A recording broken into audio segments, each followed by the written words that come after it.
This is BBC World News. I'm Lucy Gray. Our top stories.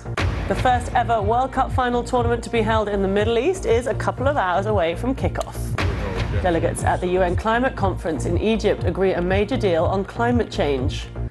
Fresh explosions are heard in the vicinity of Zaporizhia nuclear plant. Russia and Ukraine accuse each other of shelling the area. I'm Hugh Ferris. Coming up on Sport Today in 15 minutes' time, Qatar's opening match could provide their best chance for a win at their tournament. Can the hosts cause a stir at the World Cup?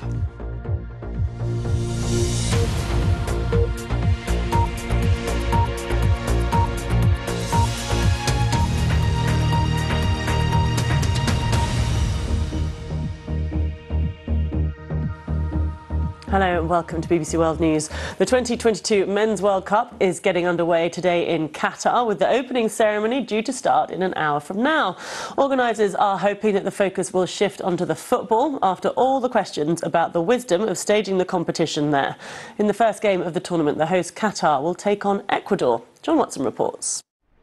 After years of continued controversy, today the first World Cup in the Middle East finally begins in Qatar, a largely desert state with little footballing history.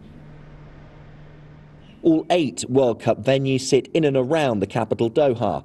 The Al Bayt Stadium to the north will stage today's opening match between the hosts and Ecuador.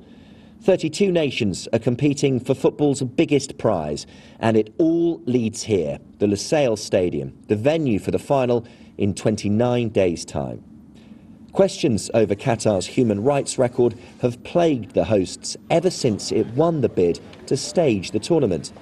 And on the eve of kick-off, further criticism followed after comments made by the FIFA president, Gianni Infantino. They know